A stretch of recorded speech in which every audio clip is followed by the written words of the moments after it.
Members of the public, this is just an alert that the 3 o'clock committee of the whole meeting will begin shortly. We are running just slightly behind schedule. Once again, for the members of the public in attendance and listening at home, the 3 o'clock committee of the whole meeting will begin shortly. Thank you.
Good afternoon. We are calling the St. Louis County Council Committee of the Whole to order. We will be looking at departmental hearings. That's the budget hearings today. It is October 12th, 2021. The hour is now 3:10. Mr. Clerk, please call the roll. Councilmember Days. Here. Councilmember Dunaway. Present. Councilmember Fitch. Here. Councilmember Webb. Councilmember Clancy. Here. Councilmember Tracus. Councilmember Harder. Here. Madam Chair, you have a quorum. Thank you very much. The committee takes official notice of and admits into evidence all St. Louis County ordinances and resolutions. We are going to be looking at the proposed budgets of the Spirit of St. Louis Airport, as well as the Department of Planning, looking at their 2022 budgets. So let's see how we're going to do this in first. I think, Mr. Bales, you're going to come and give us your presentation. You didn't have anything for us, no papers, no PowerPoint, no nothing? No, been here for so many years. We used to do it in there and got in trouble for doing a PowerPoint. Oh, okay. But I can get All right. all the handouts you like. Well, Madam Chair, council members, excuse me, Madam, just for the record, could we have all presenters just state their name and position? In position. Thank you. thank you. My name is John Bales. I'm the Director of Aviation, Spirit of St. Louis Airport for St. Louis County. I brought along with me Nick Degler, who's our Manager of Administrative Services. And Spirit of St. Louis Airport, just a little background on it. Some of you know, some of you don't. But it was opened in 1964, and it was the world's largest privately owned airport. The county acquired it in 1980 with a grant from the FAA. The FAA paid 90%. The county paid 10%. Bringing that forward to today, there's nearly 3,000 people employed at the airport and quality jobs. Our annual economic impact is $400 million annually. It's come a long way. It's an underappreciated asset, I believe, in the county, but it creates a lot of jobs and a lot of business. The mission statement of the airport is to provide a safe, efficient, dependable, and attractive first-class public facility that professionally serves the users and tenants. The airport strives to maintain its role as a major transportation facility for the St. Louis region, while continuing to be a responsive and responsible neighbor to the surrounding community. For my budget overview, the 2022 recommended budget for Spirit of St. Louis Airport is $23,238,149. That's an increase of $1,956,143, or 9.2%. Personnel cost of our budget, we're talking about it earlier, is 6.6% of our budget only. We have 24 positions that equates to 18.6 full-time equivalents. The operating expenses are 92.1%, and our capital expenses for this recommended budget are 1.3%. The core business functions of the airport, Spirit is a federally aviation air carrier certificated airport and is responsible for the management of, one of the most important to me is the self-supporting enterprise fund, which raises its income through jet fuel and real estate development. We also are responsible for maintaining a 7,485-foot all-weather runway, 5,000-foot parallel precision instrument landing system. We have an FAA control tower. We do have a 24-hour customs service, which we opened earlier this year. I've talked to Councilman Harder about getting you guys out there for ribbon cutting, but the federal government still is, they're only taking passengers in there. But it's a beautiful facility. Prior to COVID, we were having about one international flight a day, which is a large amount for an airport of Spirit's size, probably the top in the region. After COVID, a lot of the corporations still are not flying internationally. Some are, but it's starting to pick up. And we also have 24-hour police service. We contract with St. Louis County Police, just like Wildwood. So we pay for their services and we appreciate their services. And then we have 24-hour aircraft rescue firefighting. We have our own truck and our guys are trained, but we also have an agreement with Monarch Fire Protection just down the street. Our organizational chart is fairly simple, so I'll go through it a little kind of quick. I'm the director of aviation. I have an executive secretary, which is also our procurement specialist, which is also our almost everything else specialist. I have a deputy director of aviation, the manager of administrative services, an accountant two, the airport police, airport maintenance manager, airport maintenance foreman, airport maintenance lead, 6 workers, an auto mechanic 3, auto mechanic 2, and an airport engineer. Our performance measures are different than most departments, obviously. Takeoffs and landings. We estimated in 2021 we'd have 100,000. I talked to Paul Kreidler earlier. Before the final budget book goes out, we're going to have to revise that. The numbers came up much higher than we thought after COVID, so we're at least 20,000 ahead of that right now, which is a good thing. The number of operations, while it's important, it gives us a higher priority with MoDOT and the FAA for grant funding. Fuel sales is another one. We budgeted 6,500, and I'll touch on that later. Number of base aircraft, we're about 322 right now. Occupied versus available tenant space. 2021, when I sent this report in, it was 99%. I'm proud to say right now it's 100% with a waiting list. Number of noise complaints, when I sent this in, we're at 30, and the last several years have been historically low. We've been very aggressive with our noise abatement program. We have a contract with the City of St. Louis Lambert International, so we have a hotline, and people can call in and give their address and the time. They run a detailed report, how high the airplane was, what time it was, and myself or the deputy always follows up with the citizens because we want them to understand and appreciate the airport, and we're part of their community also. And if it's something a pilot or a controller did, we'll reach out to them. If it's not, we go back. Sometimes the citizens you might be confused. So we explain to them, I thought they weren't supposed to fly over my house, or they're supposed to fly in 40. And we try to, in a polite way, explain how it is. So it's doing all that has really lowered our noise complaints. Of course, we received grant funding from the FAA and MoDOT. Missouri's a block grant state. So all the funds from the federal funds go to MoDOT and then through projects, except for the air carrier airports. And I'm not going to go into a whole lot of CARES projects in ARPA, but the airports are completely broke out. That money comes from the FAA. It's broken out by air carrier size and airport size. So we do not accept, we're not involved with the county's overall CARES money. So it's helped a little bit. We got, Spirit is the highest rated general aviation airport. We got 157,000. In turn, Lambert got 56 million. However, normally that really bothers me, but the air carrier airports suffered so much more than the business aviation airports. because the airlines just weren't flying. They had to give money to the car rental, all of their other vendors. So, we should be happy that we got the highest rated of a general aviation airport. Employee turnover, 2021 was pretty high, higher than we normally do, 13%. But I had several 30-plus year employees that after COVID hit, one of them was my engineer, and he said, you know what, I'm 67 years old. I want to travel and enjoy while I'm healthy, and this just scared me. So, I understand that completely. Salaries compared to industry standards, we're at least 10% behind. I mean, there was a time when St. Louis County and Spirit was higher, but we're not right now. But we're getting, the personnel's done a great job in trying to get things through, and I appreciate what you guys do. Filled versus vacant positions. We're at 91% when I submitted this form. We're at 100% today, and I'll touch on that a little bit later. Our strategic priorities, the airport strives to support all the county executives' priority areas, following the values of transparency, accountability, and ethical standards.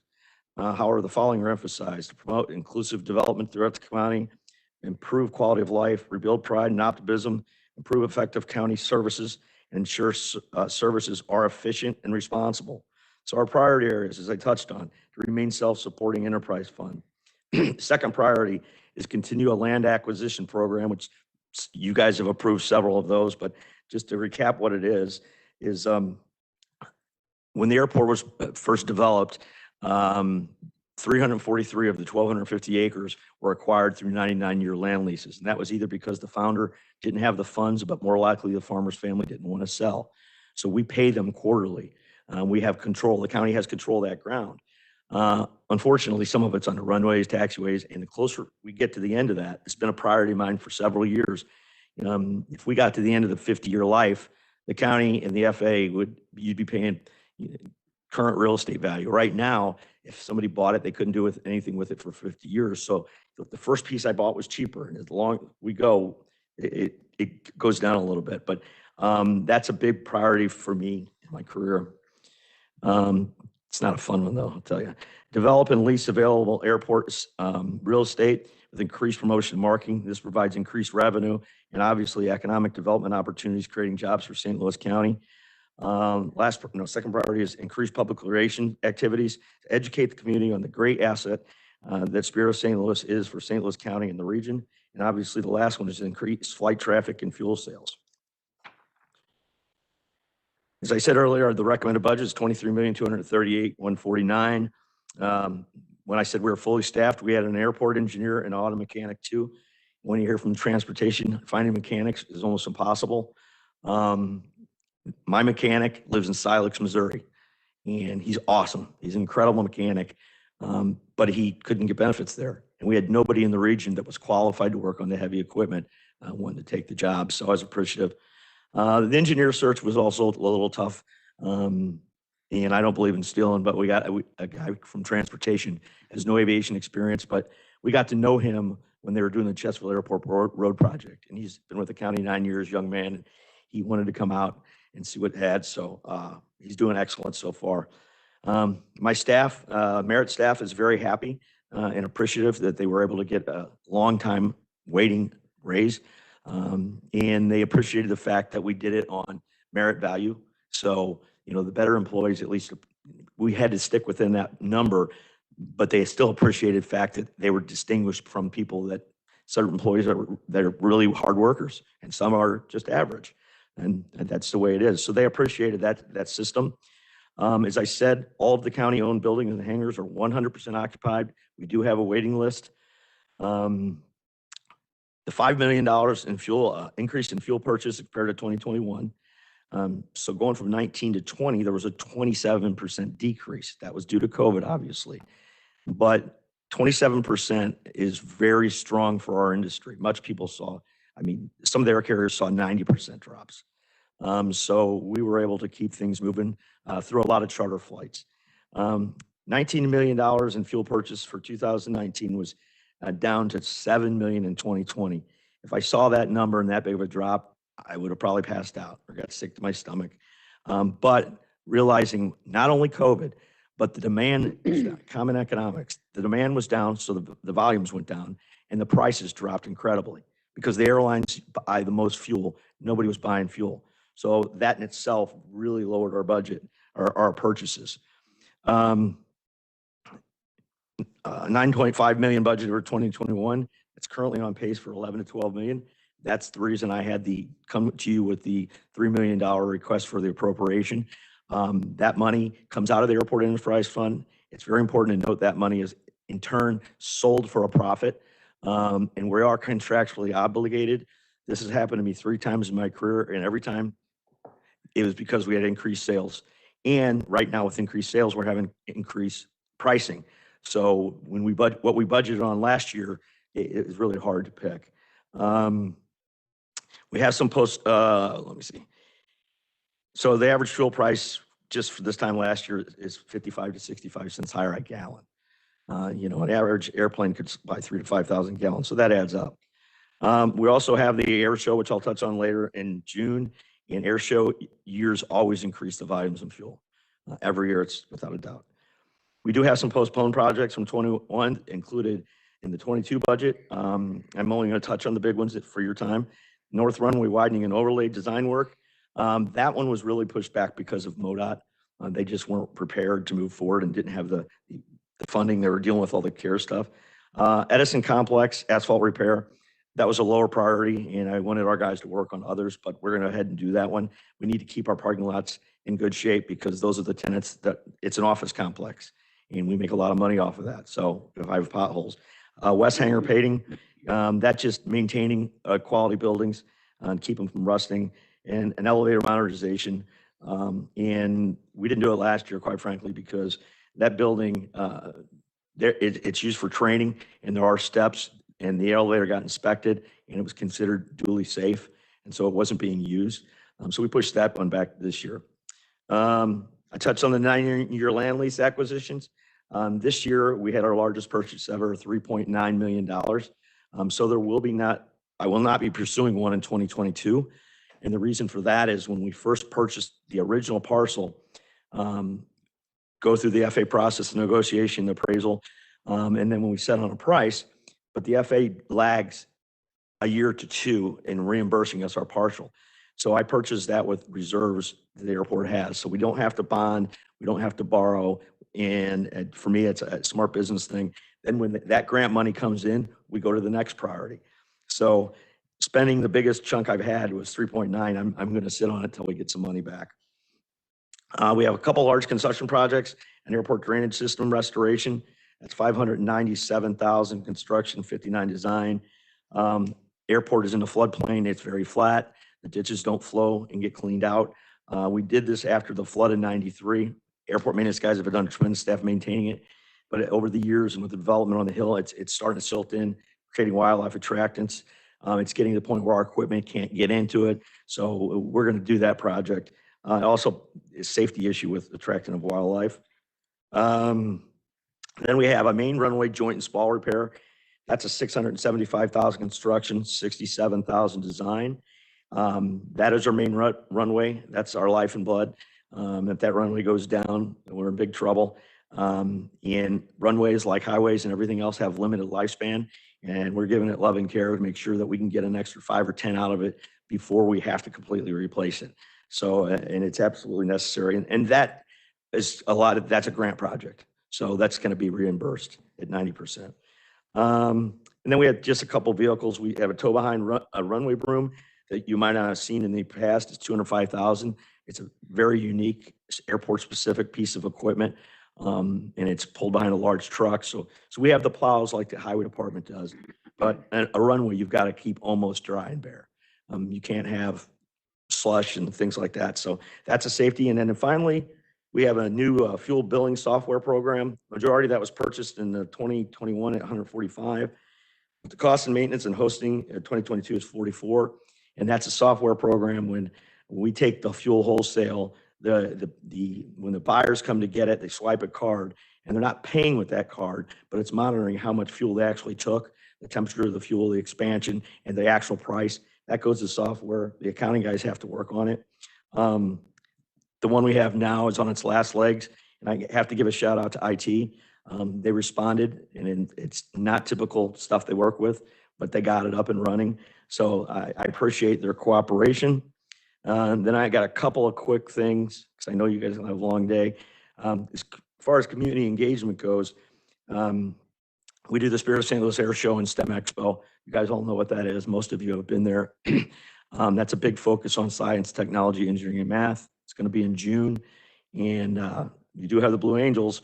And typically, we would invite all the school districts from Ferguson to South Glenburg to West County, about 800 kids, and they would have a field trip, and they would come out the day before the air show because a lot of them couldn't afford to get there or didn't have transportation. So they'd come on the bus. We can't do that this year because it's in June. So what we're going to do is reach out to the school districts and offer them free tickets for certain, disperse them evenly to the schools that want them. Some of them don't want them. I mean, like Rockwood is participating in our STEM, and they, to be honest, superintendent says, give them to a district for a kid that can't get here. We can get here. Then one last thing that really small, but it was one of the cooler things I've been able to do in my career. There's a program called the Red Tail Cadet Program, and it's based off of the Tuskegee Airmen. And a quick story is there's a church right by the airport called the Crossings, and two pastors were on a mission trip in Africa. One of them was Anthony. He was an African-American gentleman, and they got on this small airplane taking off a dirt strip. And he'd never really been in a plane like that. And he looked up at the pilots, and the other pastor happened to be a pilot. And he said, do they know what they're doing? He's like, yeah, they know what they're doing. And he's like, wow. Gets off the airplane. He goes up to talk to him. And they said, you don't have an African accent. Where are you from? And he said, Ferguson. I mean, he said St. Louis. I screwed that up. He said St. Louis. And they immediately responded, Ferguson. And he said, that took me back that even in Africa. So he got talking to these young men and said, how'd you learn to fly? They said, well, they lived in the bush, and the smart kids, if you will, their parents all wanted them to be doctors. And so the country sends them to school. They had their head in the sky. They wanted to be pilots. So they went to South America, learned to fly. Anthony said, if we can teach two guys in Africa that come out of the bush to fly, we can teach kids in Ferguson. So the church started raising money. They went to the superintendent of Ferguson. Then they came to me in our flight school, and we partnered. And we put 6 kids from different Ferguson high schools, gave them the flight gear, the glasses, and put them through an extensive training program to get them to solo. 4 of the kids soloed. But when they came out, they would come out Monday morning, wheels up, and they'd land and they'd go to ground school in a building that I donated. And then they'd have lunch, and then they would go to ground school again. And then at night have dinner, but they stayed in a hotel, and that's all paid for. But at the hotel, they didn't want them out there just having a good time. So they had classes, life skills, financial responsibility, how to deal with credit, how to deal with everything. And the kids really, I mean, they were 6 special kids. They just didn't say anybody wants to sign up. And it was great. And they were very appreciative. They got their faces on posters. They're going to be at the air show trying to grow this. And we're trying to raise money to get them to get to their private license. And Boeing found out about it and has jumped on board. So it's a good success program. Most people don't realize that we get out in the community, and we also work on a lot of education, aviation scholarships. Finally, I'll say, if any of you would like to come see the airport, or if your aides want to come, I'm always welcoming it. I think it's a hidden jewel. And also we have the Metro Air Sport unit there, which is a great part of seeing the airport. And if you have any questions about the budget or the airport or anything else that I can answer, appreciate it. Thank you so much. Questions for Mr. Bales? Councilman Fitch? Thank you, Madam Chair. John, 9.2% increase over last year, right? Is that what I heard Yes, you sir. say? Does that include any additional positions, or is that No. Is that just salary and fuel costs and all that? It's really all fuel costs. Is it? It's $1.9 million is almost 100% fuel. And your turnover, where are you losing them to? That 13% turnover, where are they going? They were all retiring. Oh, that's all 100% They are all retired? over 60. Okay, got it. So Okay. they'd been with us a long time. And do you have any political appointees in your budget? Just me. Okay, so you serve at the pleasure of the county executive? Yes, sir. Okay, all right, that's all I have, Madam Chair. And one more thing for you, Yeah. Councilman Fitch. Yeah. One of the previous budget hearings you mentioned, and was true, and I never really thought about it, that, hey, when you go into county parks, you see St. Louis County. and Right, the Spirit. signage, right. So we have a sign, rather than us going out and put metal signs like, the highway department type signs, We have a signing project because we're upgrading all of our directional signs around the airport, you'll see. And so part of that project is we're going to put the county logo in St. Louis County on there. So I didn't know if you remembered that, but Yeah, I do. I didn't remember it till you said it, but it's been a while since I've been out there. yeah, so. well, I didn't want the signs really needed a lot of work, and I didn't want to go out and spend money for signs. And then, so it's a full-blown project. It's Yeah. in procurement right now. Mhm. It's about a $50,000 project, so it'll look nice. And that's one of those things where I said, we don't get credit for owning that airport. Right. You know, nobody knows that Right. St. Louis County, very few people know that St. Louis County actually owns that Right. airport. So thank you for doing that. Thanks Sure. for following up on that. Thank you. Thank you. Councilman Harder? Yes. John, on the gas, have we picked up any other or bigger purchasers than we had before? I know we had the Navy Oh, for yeah. a while and others. So we have still a ton of military. And that's one of the ones that I really have to work with the pilots, with the controllers, because they're loud. A lot of people love seeing them, some don't. So we work taking them over to the valley. We have a bunch of those. The charter operators did really, really well. So we had charters that we hadn't because people that may have means not necessarily to own their own airplane or would maybe not fly privately, they were flying their grandkids in, from all over during COVID, just because they're on that one airplane. So we picked up that. There's 3 or 4 operations that one of my tenants working on right now, bringing in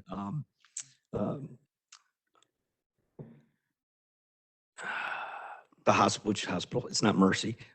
The one that Cardinal Glennon's in. SSM. SSM, yeah. So they have all their helicopters and they fly out of Industrial Park and they're looking at coming in and adding those. We picked up this came from Lambert. This is a really strange thing. I don't know how to get it, but I'm happy to have them. They fly these really expensive dogs. People order dogs and they were flying them on airplanes to their destination. And one in the airlines, they're in a cargo hub. And these people were spending thousands on their dog. It's called the puppy spot. And we pick them up and they have an air conditioned hangar for all the puppies to play in before they get on the airplane. And it's a pretty big size airplane. Come in, it's got a dog nose and dog tail on it. And so that was a good addition because they're flying every day. Only thing we really lost, which was huge, was the Bear Monsanto acquisition. And that building, they put it up for auction. And they did not get what they wanted. So they got one offer and they denied it. They're still paying us rent, a lot of rent. They then went out for typical real estate. They still didn't get what they wanted.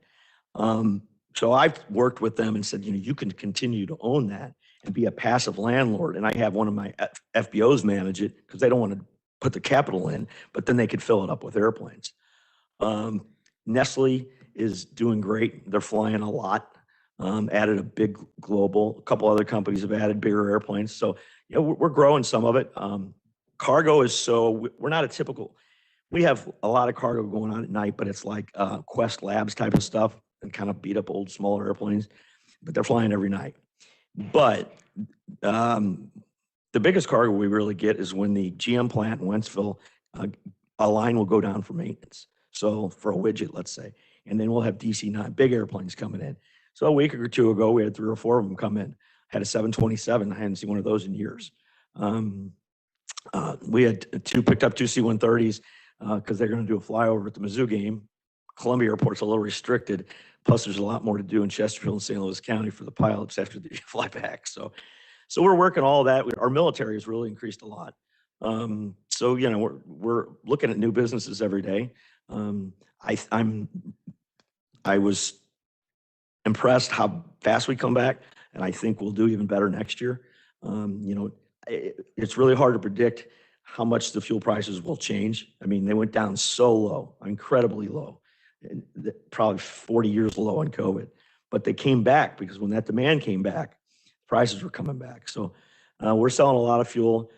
We've got a few minor regulations that the state's getting involved with preset meters and things that you got to jump through hoops to be, regulatory. But other than that, no, business is good. On the STEM for the air show. Yes, sir. Do you know roughly how much is in that fund to fund STEM programs in the school. You know, you raise money every 2 years on an air show, and it goes in that fund, and then people can get money out of that fund, correct? Not exactly. Okay. So the Air Show is a 501c3, and that it's on county property. I happen to be the president of it. And the reason we do that, it protects the county from exposure and liability. So the Air Show, when we raise money, there was several years where we couldn't do anything because it costs you $1 million to put on an air show. And if it rains out, I still got to pay for all the hotel rooms, everything else. So certain years we'll take it, but we're supporting STEM programs, but it's not a steady like, okay, here's your donation. Now, when we close it out, the board will vote on which program it'll go to. The old air show used to go to Children's Miracle Network. So right now we had to make a lot of improvements to the grounds, and quite frankly, they're building a lot of houses on the ridge, and some of them may impact our safety zone. So after 2022, I'll have to get back with you, because if you don't have the space, that's the reason they don't do jet teams down on the river, because the casinos and everything are just too tight. So, but we do support a lot of STEM programs individually. Right now, we're kind of picking out, like this Red Cadet program, other STEM programs for science. We supported some SLU stuff, but it's not every other year or anything like that. It just depends on where we're at. And so this year, we've hired a professional parking company because that's what we always get beat up on. And the county highway department agreed that they're just going to manage the lights and the flow, because they just don't have the manpower anymore like they used to. So, but we appreciate them in the health department and everybody else. Okay, thank you. John, you mentioned your reserve. How much do you have in reserve? About 19 million. And if you take out fuel, because remember, when we sell gas, we make money. Mm-hmm. Our operating budget's about 5 million. Now, is that 19 million since we paid for the 3.9, or is that out? I believe it's still. Yeah. So, and I'm not, it's my staff, it's the model that I inherited. I'm not saying this for pat my back, but when I took over in 2007, we had 8 million. And it's 2021. Some years we make some money. Now, there are years where you look at our books and we lost money, but those are the years that when we went and purchased a big piece of property, and then the year you get the money back from the FA, you look like a hero. But averaging about $1 million a year profit. And so 19 million is a pretty good reserve for your operation. Yes, it is. Okay. The one thing about our operation is, even more so than that. You go to the airports, it's a crazy amount of money, but they also have $500 million worth of debt service. We have absolutely no debt. Then there's other airports that are like us, and they get these federal government finance awards, and you look at it and they have a tax, that they're getting from the general public. And I'm like, we don't do that. So I'm very, the FA wants you to have sufficient funds, and they want you to be self-supporting, but they don't want you to have too much. And the reason being is, and that's the reason I have a compliance manual that's this thick. And over the years, a few administrations have said, hey, can we do this with some of your money? It's protected. It has to go back, because a lot of that money is made off, and all the taxes are made off of jet fuel sales. So it's got to go back into the airport operation. And that's called revenue diversion, because there have been cities that tried to do that. And so anyway, I've pulled it out and showed a couple of county executives in the past and say, no, this is why, and they agreed. So it's a good program. I don't think your average citizen would appreciate if they had to support what they would think is a rich guy's airport. But I can tell you, it's much more than that. If you go out there, it's the business. We have life flights, probably 4 a day, coming in. You hear ambulances, my ears perk up when I hear fire trucks. Now I know the difference between a fire truck and an ambulance and a police car. And they're going because St. Louis has so much great medical technology, and people are coming in for all kinds of things and flying in air ambulances, basically. And then we're also flying a lot of organs in for transplants. So those are a lot of things. And then we have, in addition to Metro Air support, we have other federal agencies out there that use the airport also. So it's well-rounded, and it's used the way it should be. Well, I do appreciate the your interest in Ferguson Florissant School District. I have other school districts, which is in my district, by the way, and other school districts, high schools that might be interested in that. And so I'd like to have a conversation with you about some of that, not to overwhelm the system, but I do understand No, the and sensitivity of it. But so they picked Ferguson because that in Africa, he said Ferguson. mhm. And so the church is the driving force behind this. However, they're having those young people come to the air show to meet other young people. And then what they're going to do is they're going to be mentors and go around to different schools and try to get people interested, because a lot of these kids have never even seen a small airplane. They don't even know what it is. And That would be helpful. it was really, really well done. I have a very small piece in it, but I'm supporting it and helping, trying to raise money for it, because I think it's an outstanding program. And, also we need pilots, we need mechanics. The two of the people that didn't solo, one just wasn't quite ready. And then there was a young lady, and she wants to be an air traffic controller. And she said, I don't feel comfortable going in a plane by myself. She just didn't. But she got to go, while she was there, she got to go see behind the scenes air traffic control. And that's really, it's, the mindset she has. So if you can reach any kids, I think it's a great thing for us. And we do a lot of tours, and reaching out in the community. And I can go on forever, shut up. But after the air show, I got a call from a little entrepreneur, Girl Scout. And she said, would you like to buy some cookies for the troops? And I'm like, what's your name? Have your mom send me an email. And her mom called first and said, hey, my daughter, can she speak with you? And so our air show board met, and the first year we bought 175 cases. So that girl got to like camp for free for 10 years. And we sent some to Fort Leonard Wood, which was very much appreciated. And then we sent one to C-130 base. And that young lady, she used to be called Captain Kate. Now she's Major Kate. And she was at our air show, our old air show, and with her dad. And she said, and I met her, and she was awesome. She worked with the kids better than most pilots. And she grew up somewhere in St. Louis County. And she said, my dad was there, and they had a female aerobatic pilot. She said, Daddy, girls can fly. And so now she's a major in the Air Force.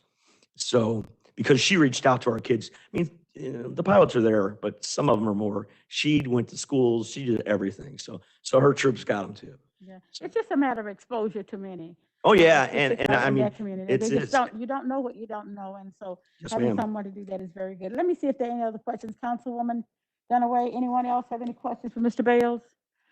All right. Well, thank you so very much. Thank you. Appreciate it, and I appreciate all your we'll be support. talking. You Absolutely. guys have a good day. Now, I guess we'll see if we have any public comments for this one. Okay, we have none, so we're moving right along to planning.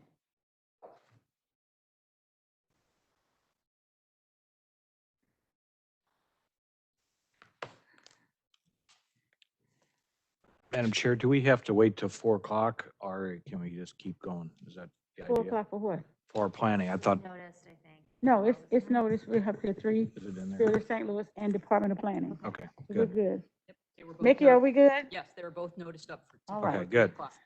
Thank you.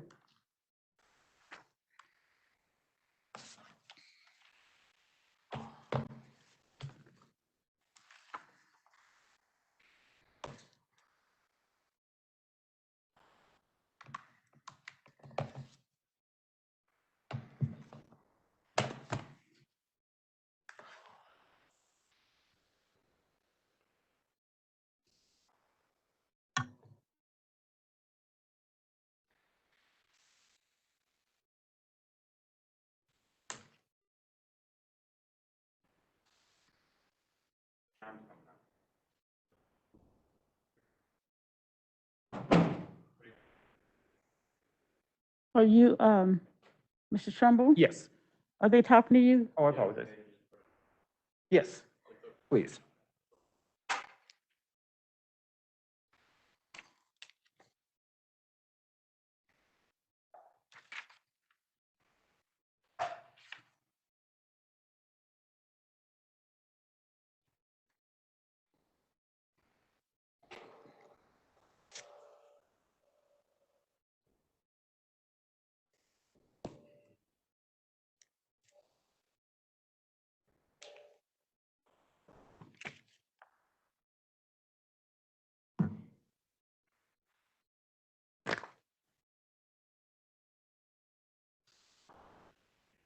Let me know when you're ready. Sure. Is the council able to see the presentation that I have on my computer? Oh, they printed it Same out one? for you. Yes, that's why we like to get them in. I see. It's appeared on the. I don't see it. It was in your email.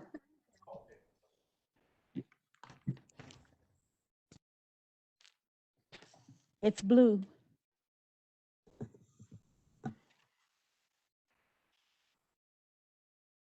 Got it? I can see it now. All right, thank you. So, Mr. Trumbull, please. Madam proceed. Chair, council members, my name is Jacob Trimble. I am the acting director of the County Department of Planning.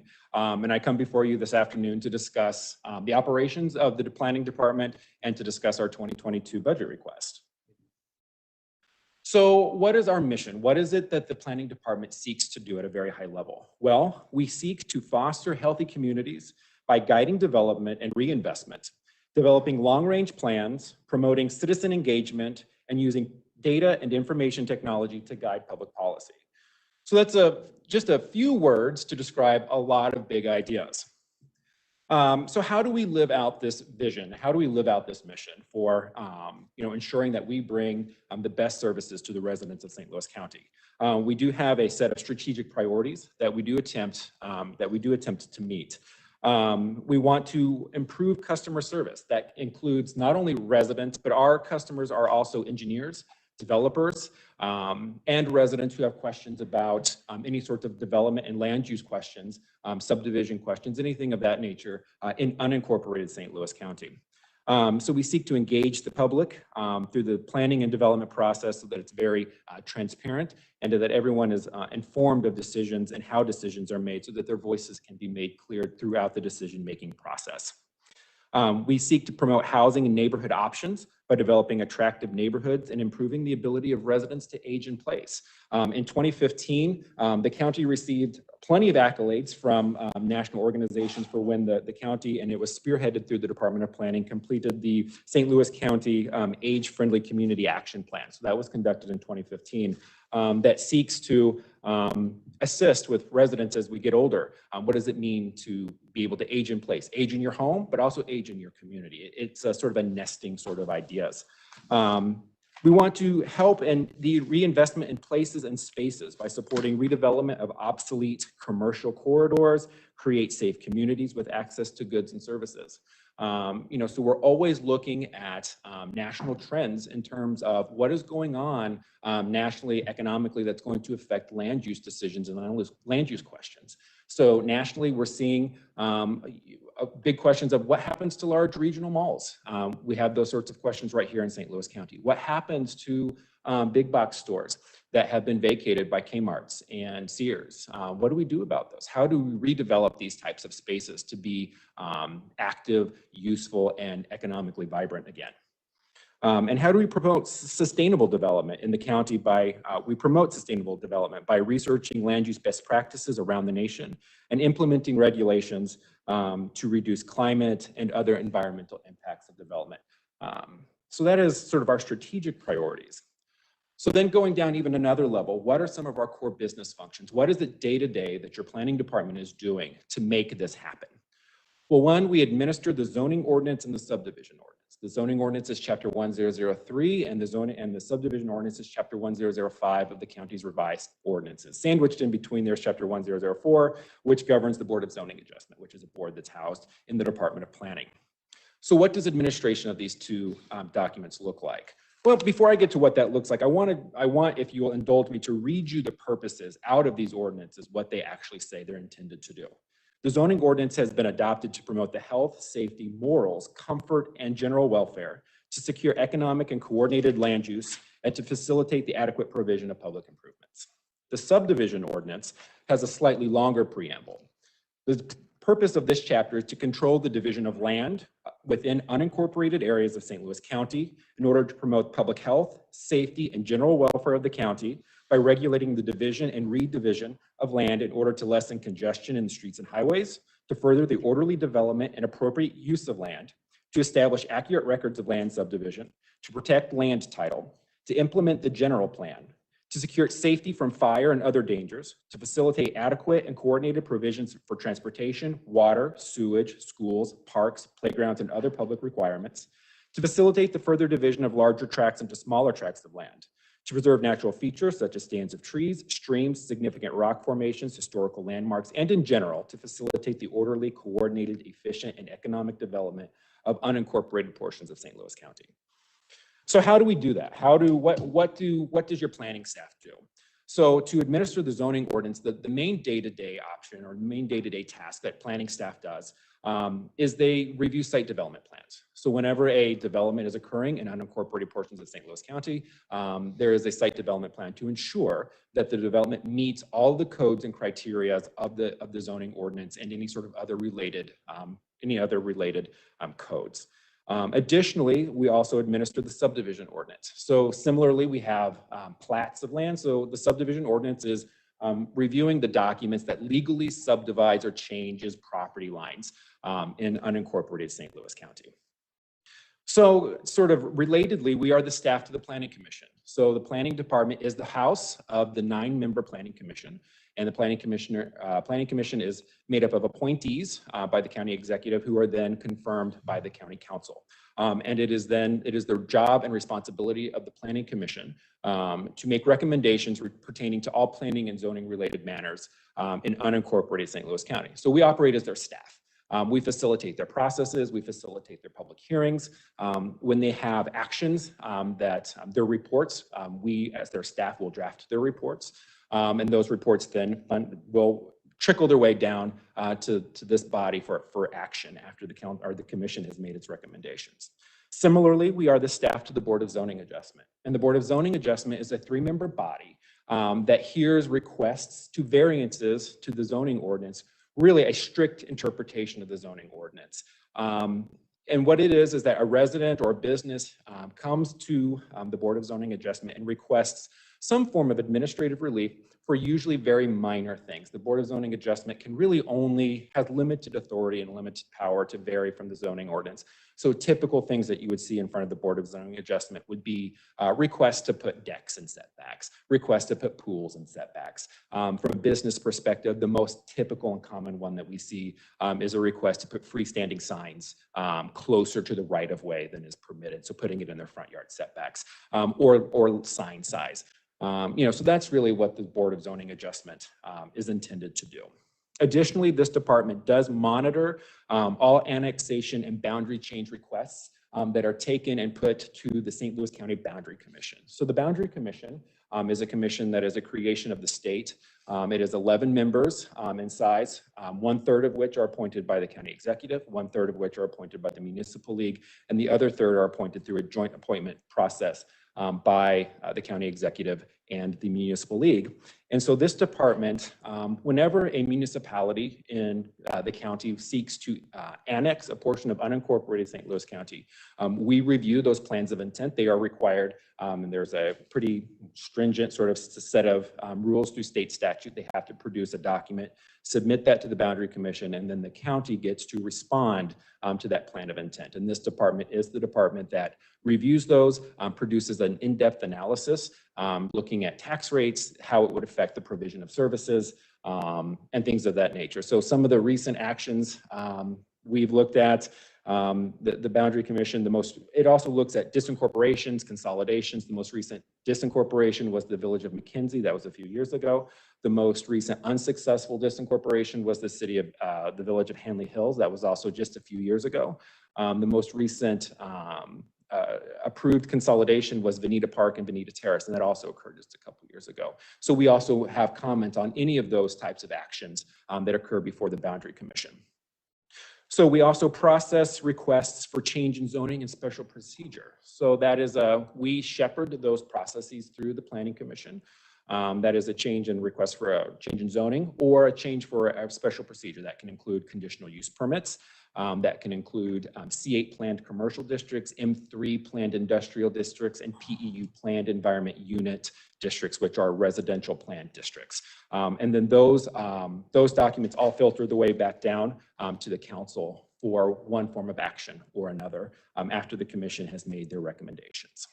Another action that this department does is we manage the escrows for major land disturbances and for subdivisions. So when a major land disturbance is kicked into effect in the county, when more than 1 acre of land is to be disturbed. And the definition of disturbance is if you are starting to tear up the root zone. So if you have an acre or more in size and you want to recontour the land, regrade the land for whatever your purposes are, typically connected to some form of development request, you are required to put up a certain amount of monies based on formula to ensure that you conduct and do your grading to code and to standards. So this department, we facilitate the collection of all of those monies. We calculate those amounts. We work with the treasurer's office, and also with the county councilor's office to ensure that those agreements are signed completely, that they are watertight, and that we collect those funds. Those funds are only released back to a developer subsequent to completion of any sort of grading process. And so they have to make sure that the county makes sure that those escrows are collected and properly sort of dispersed back. Similarly, we do the same thing for subdivisions. So an example of a project that we're working on now would be in the 5th Council District, the Preserve subdivision. So they have gone through multiple steps in their process. They've got their site development plan approved. They've gone through the planning commission process. Now, the next step in the process is they are submitting the record plat, which is the actual document that will subdivide the land into the nearly 200 single-family detached homes, the common grounds, platting their streets. As part of that process, we then also will calculate the value of public improvements, and we then escrow a certain amount of that to also be held to ensure that those public improvements are made to standard. It is then only after the developer has provided an indication that they are complete, the county will then go out, inspect those sites, and then this department would release those monies only after it has been completed. Unfortunately, there have been occurrences in the past where those, developer isn't quite able to finish what they do. So what happens with that money is the county does have certain abilities to hold on to that money. And if a developer sort of falls through or development falls through, the county holds on to that money so that subsequently that money can be used only for the purposes of sort of redoing the public improvements for that development. So that happens, but not very frequently, thankfully. Additionally, we do issue home daycare licenses. So we have a planning technician in the Department of Planning, and home daycare is defined in the zoning ordinance as a residential home in which 10 or fewer children, are kept during normal daycare hours. So we do have a staff member. She processes their applications. She goes out and makes sure that the homes are safe. And it's a task that she really enjoys doing and that she does a great job at. And, it's an important task to ensure that these home daycares are safe for children to go to. We also do outreach and planning in targeted communities. So as an example right now, up in Spanish Lake, the Spanish Lake CDC is working on a plan for a corridor. I don't want to call it a corridor. It's sort of a town center plan is what they're calling it. They're at Bell Fountain and Parker Road. So it is initiated by the CDC. However, county staffing, county planning staff are part of the steering committee and assisting with outreach to the community there to assist with the creation and implementation, hopeful future implementation of some of their plan recommendations. The department also conducts corridor and small area studies. Again, we're the liaison to the Boundary Commission, and we respond to a steady stream of citizen inquiries about development. What can they do with their properties? How do they subdivide? How do they consolidate parcels? Anything of that sort of nature. So some of the performance metrics that this department uses, we've been historically using some workload types of metrics, just numbers of how many petitions are we processing, in terms of how many variances are going in front of the Board of Zoning Adjustment, how many people are coming to the Planning Commission requesting changes in zoning or requesting a special use or a special procedure, and how many subdivisions are we seeing. Anecdotally, I will tell you that right at the very beginning of COVID, a lot of that dried up. There was basically everyone pulled the plug on what they were doing. But now for the last several months, at least since nearly the beginning of this year, it's almost been like there's been a sort of a fire hose has sort of been released, and there are lots and lots of projects in the department, especially ones that you all wouldn't necessarily see because they're not requests for special procedure. They're sort of the standard permitted uses, requests for standard site development plans that that staff works through. So before I get to 2022, I want to talk a little bit about some of the big changes that happened in the planning department in 2021. I think the biggest one is we did do some personnel restructuring. Over several decades, the department's ability and its capacity to conduct work outside the charter mandated zoning and subdivision matters had been reduced. So across the board, budgeting cuts did lead to subsequent losses in staff. So I went back to some of our annual reports and I know it's sort of like green apples versus red apples, but in 2002, we had 51 named staff in our annual report. In 2012, we had 41 named staff. And the budget request that we make today requests 13.5 full-time equivalents in 2022. So the department has seen a significant reduction in human power and what it can do. And that's a big deal for a department that nearly every single year we are usually 90% plus personnel. This year's different, and we'll get to that in just a second. But 2021 presented also, I think, an opportunity for the department to sort of reorient itself and sort of rethink about what it had before it and what kinds of capacity it really had. So we saw the retirement of 3 very long-time county employees, one of whom had been the previous acting director, one of whom had been our planning supervisor, and one of whom has been our office manager. Combined, those 3 individuals represented more than a century of devotion and work for St. Louis County when you combine all 3 of their years of service. So we saw a significant number of losses to the department. But what that then does is that provided us the opportunity to sort of reorient and say, how do we realign our human resources with the goals of what we have and what we want to do? So some of the work that I've been able and lucky and privileged to do is sort of rethink about that. So you had a department a year ago in which we had 3 administrative staff. Subsequently, I've been able to, one of those individuals has been able to be promoted to a planning technician where she operates and works on the technical processes for the planning commission. And what that then does is that then relieves a planner from having to intake applications and read legal descriptions. That then frees up the planner to do sort of more in-depth analysis type of work. Additionally, we've been able to hire 3 new planners, and I am very thankful. Most of the planning department is in the room with you right now. That is the majority of staff in the Department of Planning behind me, and I appreciate them coming down to listen, because I do believe that information asymmetry is not great. I think that everything should be open to everyone, not only to residents, but also to county employees. And I like having staff really informed about the budget request, because from them can come really innovative ideas that a leader themselves may not think about. And they've been really stepping up to the plate and saying, oh, if we, what can we do if we have this, this little bit of money? What's something really innovative and interesting? And it's been really, I think, been really helpful for our department. So you can see here also there is an org chart. There is a director of planning. I am operating as the acting director. I am actually, I'm a planning manager who is operating as the acting director. And there is another planning manager. And below the managers are planners, we have an intermittent planner, planning technicians. And then there is also an office supervisor. So jumping into the 2022 budget request, the overall request is $2,237,048. And that represents an increase of $1,108,742.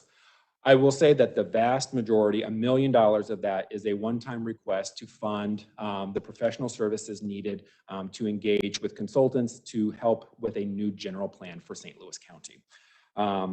And you can see here from the pie chart, 50% of the request for 2022 is staff and benefits, 45% is general plan, and 5% is our operating expenses. So what does approximately $2.2 million fund? Well, it funds 8 planning positions. That includes a director, managers, and planners of various levels. These staff members all hold a master's degree in urban planning, public administration, or some form of related profession. It also funds 2 planning technicians who oversee the technical processes for the Planning Commission and the Board of Zoning Adjustment. So those individuals ensure that applications are complete. They schedule public hearings. They do all the sort of technical side of those tasks to free planners from having to engage in some of that technical work. It also funds an office supervisor and an intern.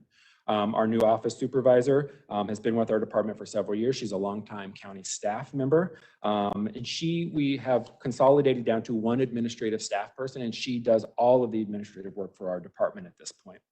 And it also funds an intern, which allows us to help grow the next generation of public servants and urban planners by giving us an opportunity to bring a university student into the department in 2022 and sort of show them what does it mean to be a public sector planner. It also funds our operating expenses.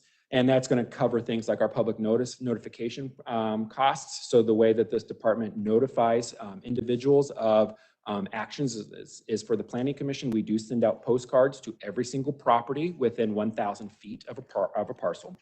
We also send out postcards to every subdivision trustee that we have in our database within a 1 mile radius. Mel, is that correct? 1 mile? Half mile, excuse me, within a half-mile radius of any petition. Additionally, we do notice our requests in the St. Louis County, and we are also looking and talking about what does it look like when we have larger requests, and maybe even put it in higher and other newspapers as well, because we really love having people come to our public hearings and say, I heard about it X way. I really hate it when I hear people say, I didn't know what was going on. I mean, I genuinely do. And then additionally, it funds $1 million for the professional services that are needed to assist with the completion of a general plan. So, what is a general plan? A general plan, also known as a comprehensive plan or a land use plan, is a document designed to guide future actions of a community. It presents the future, it presents a vision for the future with long-range goals and objectives for activities that affect the local government. This includes guidance on how to make decisions on public and private land development proposals and other issues of pressing concern. Most plans are written to provide direction for future activities over a 20 or longer year period. These are really generational types of documents that you create. However, plans should receive a considered review and update every 5 years. And in fact, the St. Louis County Charter, inside of it includes that very stipulation that a general plan should be adopted and then reconsidered every 5 years. The last time that St. Louis County adopted a general plan was 1980. And the most recent, we did a 1985 general plan update. So these documents they're actually really interesting to read through and talk about, because the county knew in 1980 a lot of the problems that we're looking at today. So they're really great historical documents to sort of peruse through and look at and these are compilations, not just of the planning department. This is a document that requires really all levels of county government to be involved in. And it's a document that requires stakeholders from across the spectrum: residents, developers, the council, departments in county government, the executive's office. Basically, everyone has to have some sort of stake in what does the general plan say. Because at its best, general plans are best used then when they're created and then help it to be sort of a guideway and a sort of a roadmap for government to use. I mean, general plans serve multiple functions, and these are not exhaustive, but through public dialogue, residents are able to express a collective vision for the future. It shapes the appearance and design of the community. It promotes economic development that is equitable, just, and sustainable. And also it justifies future zoning and planning decisions. So like I said, the county last adopted a general plan in 1980 with its last major revision occurring in 1985. It no longer reflects the will, desire, or reality of St. Louis County. I would note that in the last 50 years, St. Louis County has seen only marginal increase in its population. In 1970, our population was 951,000 residents. In 2020, we had 1,004,000 residents. In 50 years, we have gained about 50,000 residents. However, in the 50 years since 1970, we have consumed a significant amount of land for development.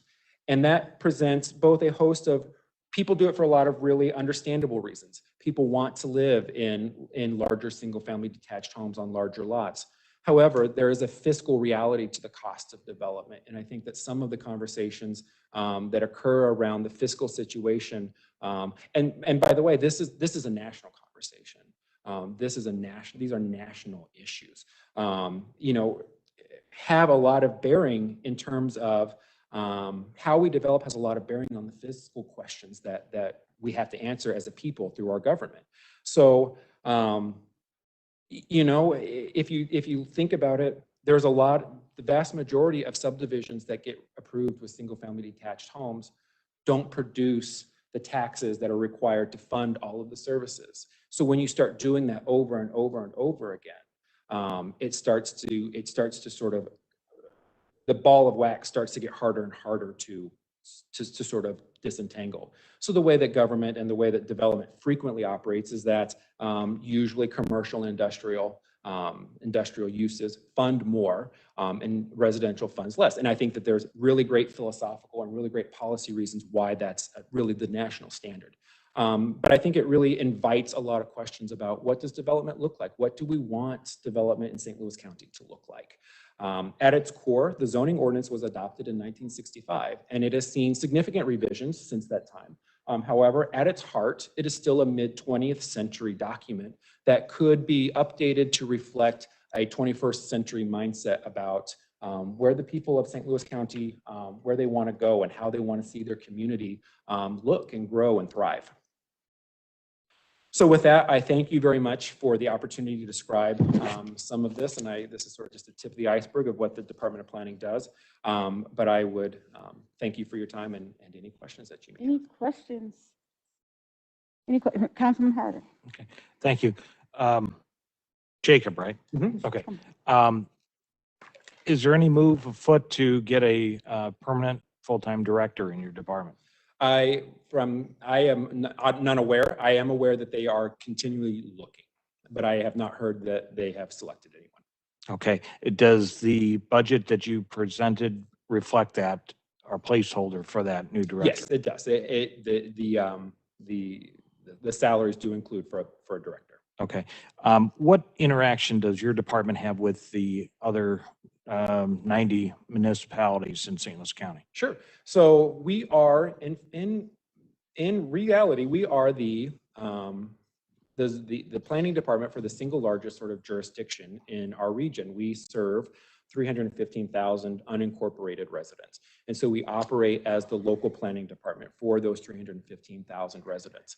But our tasks are at this point really focused on the unincorporated residents. Now, during our analyses of certain zoning petitions, if we do have a request that is adjacent to a municipal boundary, we do take that into consideration. And there is a world, it's almost going back to the future. Decades ago, and decades, I mean 50, 60 years ago, St. Louis County its planning department used to engage with municipalities through administration of planning and zoning and munis. And we've pulled back for a good 50, 60, I mean, don't hold me to the exact years, but it's been a long time. But I've looked at what might it look like some of our lower capacity municipalities that really struggle with planning and zoning in their munis to partner with them. I don't know what that looks like yet, but there have definitely been conversations about that kind of. Could that be an outreach that you could provide that service for a fee and help your budget at the same time? What I would say about that is that very question is what some of what we've been sort of kicking around. What could that look like? My response to that would be is that I think that anything that we would do would be neutral. That it would be we would do things on a sliding scale for the municipality. And this is I don't know how it would play out. So there's lots of options on the table. Whether you would have you could theoretically have a contract with the municipality, or who would fund it themselves, or who would, you would receive fees from a developer in one way or another. This is very theoretical, and we've merely had just conversations. This hasn't gone anywhere. I guess I would challenge you, just like our police department does contract work for a lot of municipalities. I guess I would challenge you as a way, since you're not a profit center, at least cover your costs and be able to work on, have some revenue coming into your department by doing those functions. Also, have you consulted with any munis on, or have they come to you to help, I guess, go through the idea of consolidation? Like if two municipalities want to consolidate into one, do they consult with your department, or they just do their own thing? And so they don't typically come to the county first. They typically will, the conversations when I find out about them are usually coming from the St. Louis County Boundary Commission. So they're usually having conversations with the executive director. Her name is Michelle Doherty. So Ms. Doherty will frequently let me know if there have been any sort of conversations, or if they've had any sort of documentation coming in for any sort of municipal actions. I do know that, and it was pulled back, it was on their docket for, the most recent one was either in 2020 or 2021. It was Normandy and Glen Echo Park were interested in a consolidation, and then the two municipalities have pulled back from that subsequently. But that is typically the way that we find out for those types of questions is from the St. Louis County Boundary Commission, because they really are the body that sort of makes these recommendations and sort of starts with them, who then comes to us so that this department can sort of articulate the county's response, or the sort of county's comment on any sort of municipal boundary actions. I guess my idea there is that if say 2 or 3 municipalities want to join together, they don't know how to do that, and they don't know how to maybe put together or see if that's a good thing or a bad thing. Would your department be involved or want to get involved in that discussion to advise those municipalities on what that would look like, either consolidated or they stay on their own? That's an interesting question. I can't give you a direct answer because I've not been that hasn't sort of come to us, because typically the municipalities work together without coming to the county first. So, and then they typically will reach out to Ms. Doherty because she has some skills and she has some capacity to sort of help show them what it is that they could be doing, or what sorts of analyses that they need to be doing to sort of look at this. Sort of tangentially related, I do get requests because the county is sort of a higher capacity. We are a higher capacity form of government, and we have a lot of capacity just countywide in general to help sort of smaller munis.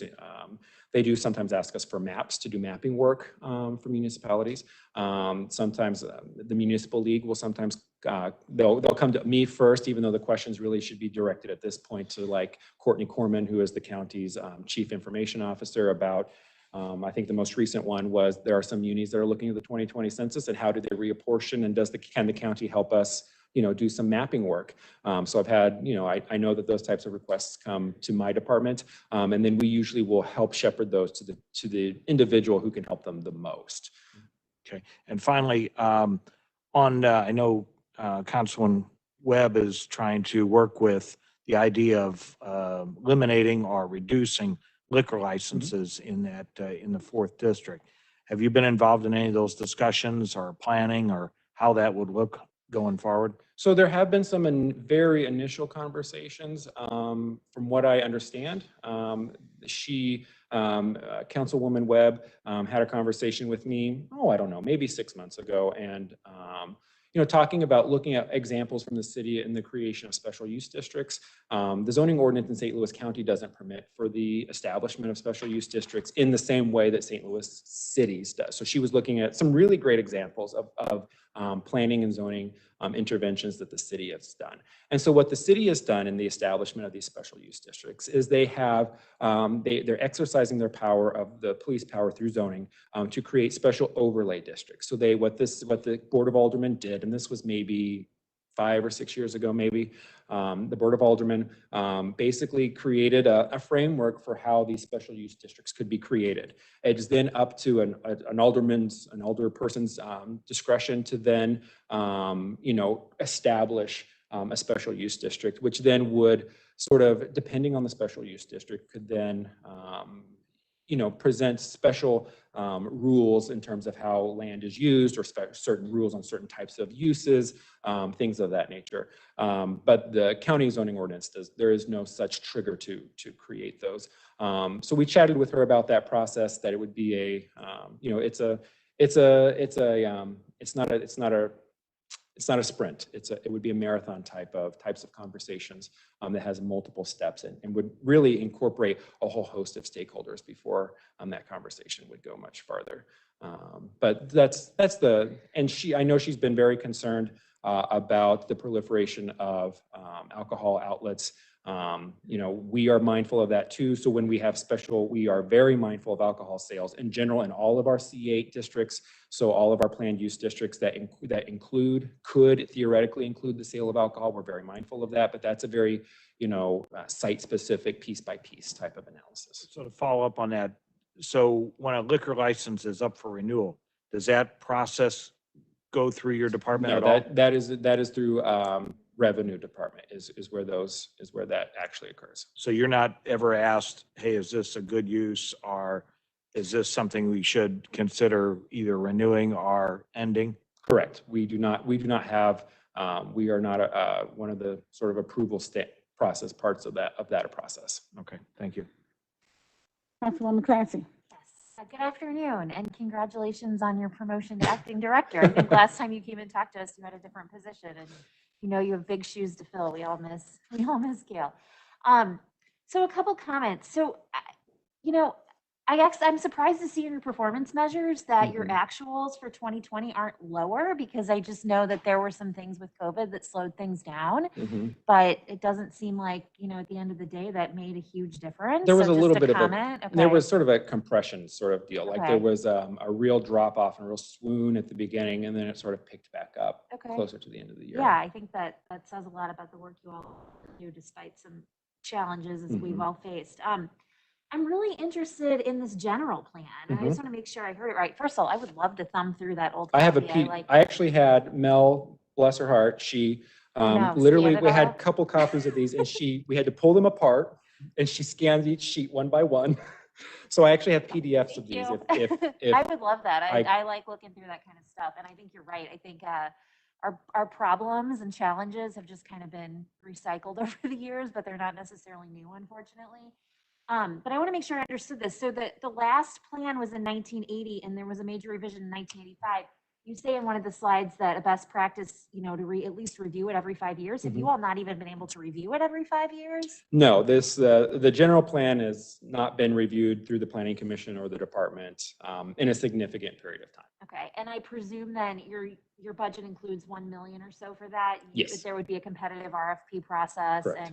And are there national firms There that are. would be courted for this, or not courted, I guess, but that This would would be be, interested? from my perspective, I Yeah. think that this would be, if it was allocated, this would be a very desirable project for people to work on.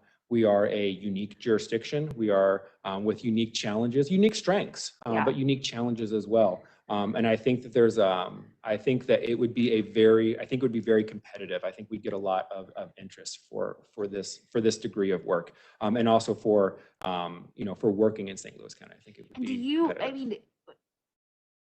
we have a lot of plans, right? Whether they exist here formally, birthed through St. Louis County government or from the community. I imagine this would take into account some of the other plans that have been created or in the process of being created. I know that there's an equity plan that's being created right now, or there's been some community engagement around.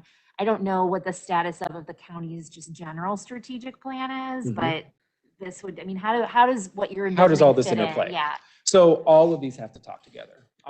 So as part of any general plan, adoption process, there would sort of be sort of a lot of upfront analysis and a lot of upfront looking at what are all the plans that we have, and what is, and what are we hearing? Because there would be a significant outreach to residents, developers, everyone.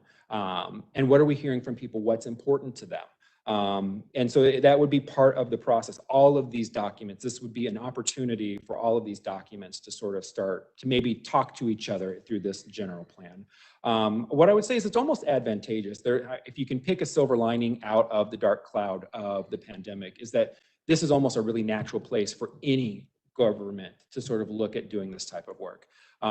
We've seen a lot of trends in planning and zoning that were sort of like slow drips and drabs, and then all of a sudden sort of exploded during COVID. The easiest one is sort of the loss of commercial space. I mean, you see throughout our commercial corridors significant vacancies in certain parts of the county, and so a document like this would sort of attempt and ask questions about what do we want those to look like? If we're really realistic and really honest, if we say, I don't actually think a new Kmart, there's no next Kmart that's going to fill this shopping center.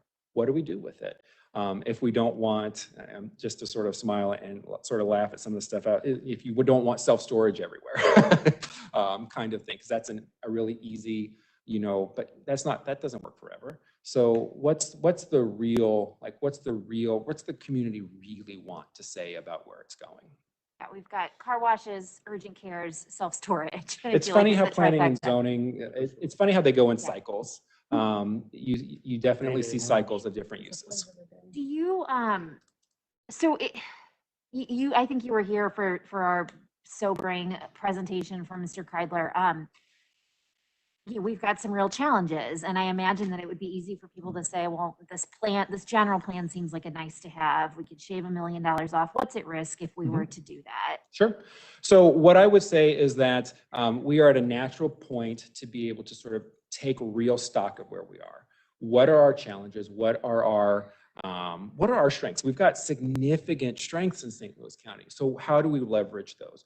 We're a redevelopment county. We're not St. Charles County. We're not, we're not Jeffco. We don't have the open greenfield. So we have a unique set of challenges. But how do we leverage our sort of locational value that we have? We're close to really the biggest employment centers in our region are really within reach for us here in St. Louis County. How do we do some of that? And also, what would ultimately hopefully happen in the best case world is that the general plan is not the end. The general plan is sort of the beginning, because what you can do is then you can say, look, we have, I'm just going to pull an example that is real or not real. Look, we have all of these subdivisions where we have subdivision street designs that are so wide, and we know that every square foot of pavement costs us a certain number of dollars every year. Why do we need to have that as our standard?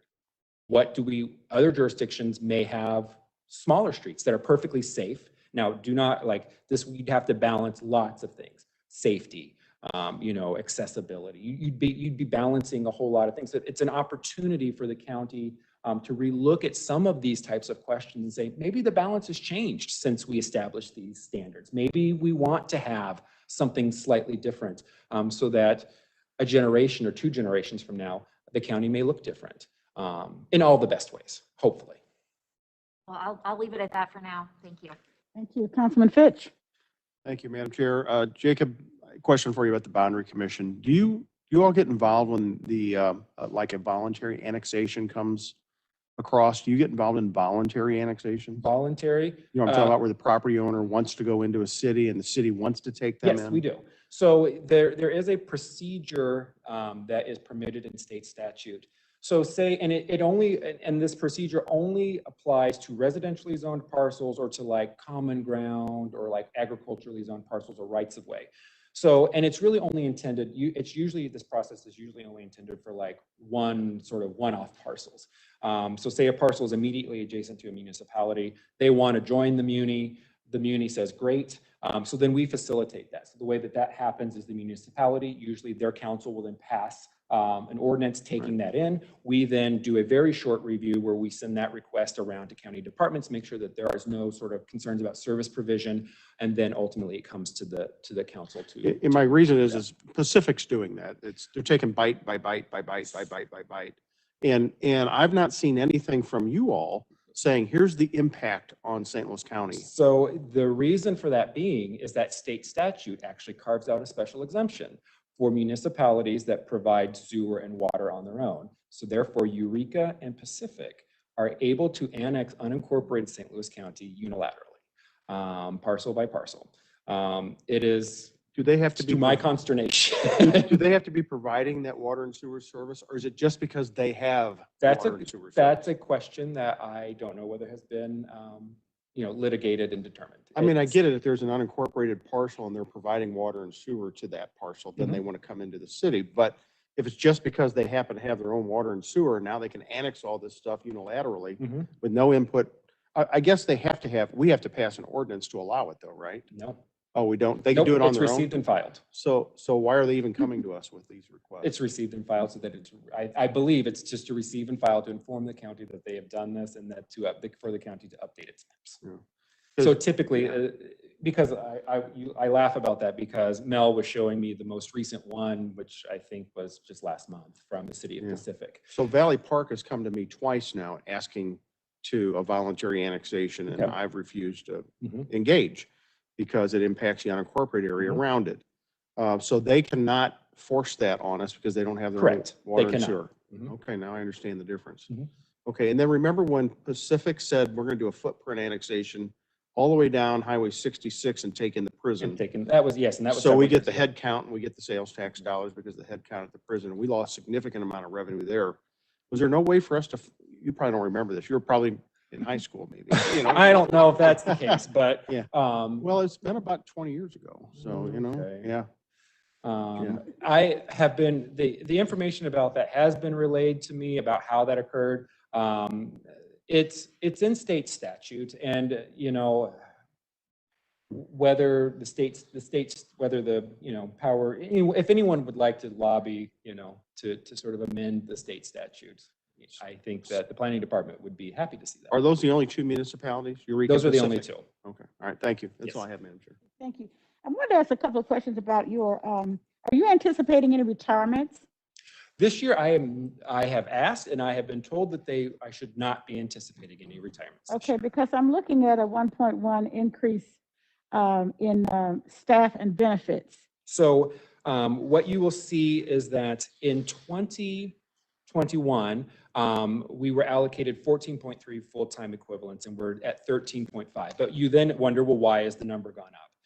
Because what has happened is that through the personnel sort of restructuring process, I'm hopeful to be allocated the funds to establish another planner position. The rationale behind that is that I have three planners here behind me, and they are the sort of front line for all planning and zoning work for a jurisdiction of 315,000 unincorporated residents. And as we hope and look to a future in which we will be working on a general plan in conjunction with a consulting firm and in conjunction with the people of St. Louis County to do such a plan, I'm hopeful to get another staff person to sort of help with that really hard. It's going to be a big workload for us. So there's been a reshuffling of the types of jobs that's in the Department of Planning. And so I think what you're seeing is the reason that there's somewhat of a cost increase is because I have sort of reshuffled and hoped that I can get a planner out of changing some job categories.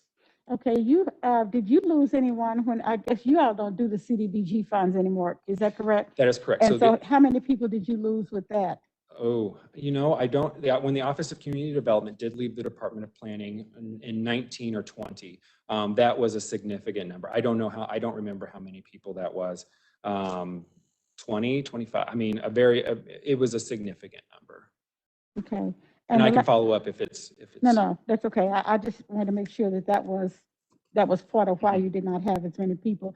And the last thing I want to know, did you make an ARPA request? I'm sorry. Did you make an ARPA request? So I did request, or the discussion, that's actually where the general plan discussion got its legs. Because I think that this is, as part of the pandemic recovery for St. Louis County, I think that a new general plan would be a really critical, could be a really critical and sort of clarifying activity for the people to engage in. Okay, so the last thing I want to ask, and I want to make sure I'm specific about Councilman Harder, and he's asking about Councilwoman Webb's concern. And so the implementation of a special use district or an overlay district, are you still looking to do that somewhat, or are you just kind of thinking that that's kind of way in the future? Well, I think that could be and would actually quite honestly be a part of a conversation around general plans and inside of a general plan that then would perhaps have policy recommendations out of it. And in a theoretical world, one of the policy recommendations could be such as creating the framework for the establishment of special use districts. Could be a natural outcropping of a general plan type of situation. But it's at this point, it's very much on the back burner. We've done some sort of front research, particularly on what the city of St. Louis has done, because planning and zoning law is really based in sort of your state statutes. So you can see what other states are doing, but you really need to know really what your state is saying. And so we're looking at how the city had done that because they're clearly using Missouri statutes. But that's something that's definitely on our back burner. But it in and of itself will be a very, I'm sure it will generate lots of conversation. Not only about the establishment of special use districts in general, each discrete one, but just creating the framework itself. Thank you. Is that Councilman Harder? Yes, thank you. A couple things back on staff. So you said you're right at 13 right now? So we are requesting 13.5 full-time equivalents. I think I have 15 positions, and then that trickles down to 13.5. Okay. And that includes intermittents and things like that. And a director in there. Yes, the director is in there. Okay. And to follow up on what Councilman Days talked about, so you lost that community development group was part of planning for a while, you said? Yes. So the Office of Community Development was transferred out of the Department of Planning into the Department of Human Services, I believe. So that occurred recently. And in the time since I've been with the county, which was I accepted the position with St. Louis County in 2015. When I started with St. Louis County, the planning department was two divisions. It had a current planning division. And so current planning was really the planners that were sort of focused on staffing the planning commission, doing subdivisions, that kind of standard work. But we also had a comprehensive planning division that had a whole staff of planners that were looking at sort of corridor studies, long range questions. That's the division that this plan came out of. It's the division that, there are lots of area studies. There's an area study for Lee May. There's some Afton studies. There's some North County various studies, and that was the division of the planning department that used to conduct those types of things. In 2015, that division was essentially removed and never replaced.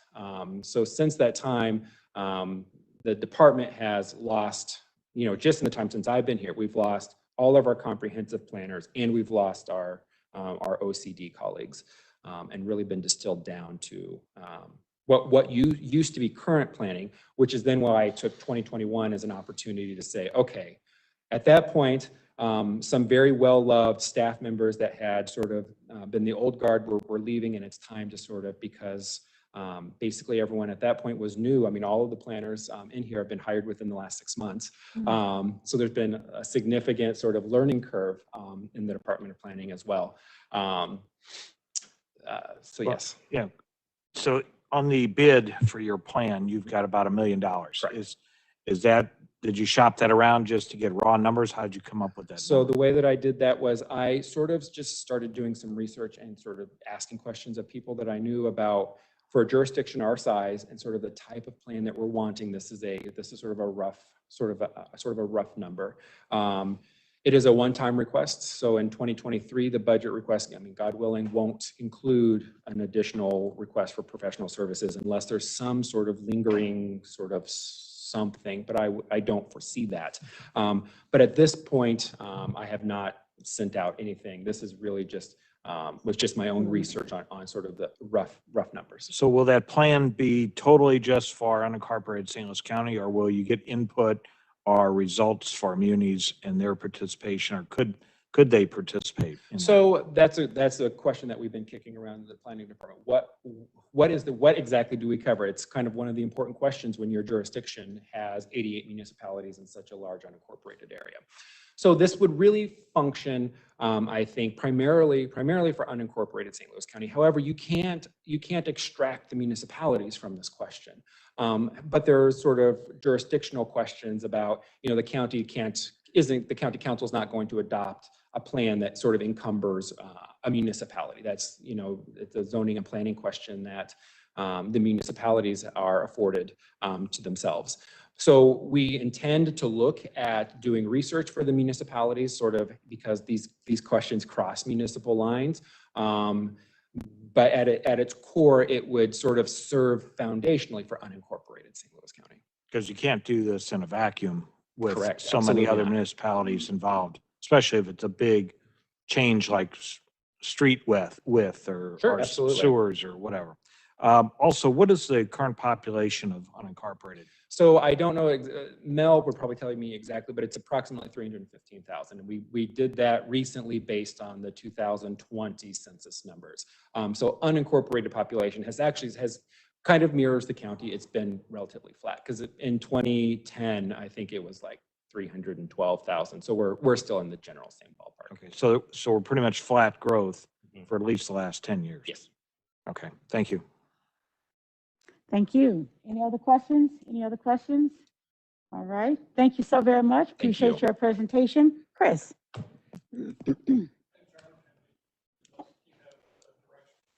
Thank you. Moving on to public comment. Do we have anyone? No, Madam Chair, we do not. Thank you very much. All right. Motion to adjourn. So moved. Second. Second. All in favor, please say aye. Those Aye. opposed, no. Motion carries. See y'all.